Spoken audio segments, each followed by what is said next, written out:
autrefois, qui était autrefois mauvaise.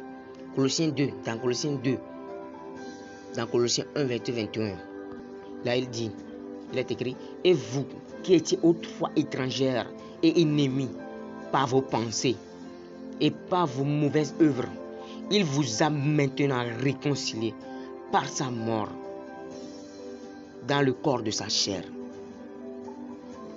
Or, il est écrit qu'il n'y a pas de foi sans œuvre. Or, c'est par la foi même nous sommes nés de nouveau. Et il est écrit que cette foi demeure en nous. Et c'est avec elle on sera enlevé. Et à plus forte raison, disons, un enfant de Dieu qui est juste et saint ne vit que par la foi. Cela est écrit dans Hébreux 10, le verset 38. Le juste vivra par la foi. Là, il est écrit, Hébreux 10, verset 38. Et il dit, et mon juste vivra par la foi.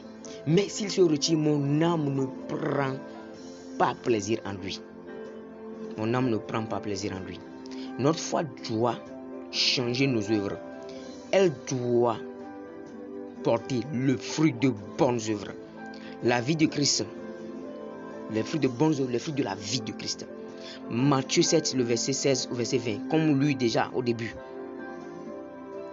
Le bon arbre porte de bons fruits. Vous les reconnaîtrez à leurs fruits. Allez lire. N'avez-vous pas écouté Paul? Paul, je ne vous dis pas quelque chose d'impossible. Dans Galates 2, il dit, le verset 20, j'ai été crucifié avec Christ. Et si je vis, ce n'est plus moi qui vis, c'est Christ qui vit en moi. Si je vis maintenant dans la chair, je vis dans la foi au Fils de Dieu qui m'a aimé et qui s'est livré lui-même pour moi. C'est Paul. Il dit, afin de vivre cette vie de Christ, il a su, il a réalisé, il a vécu réellement qu'il a été crucifié avec Christ.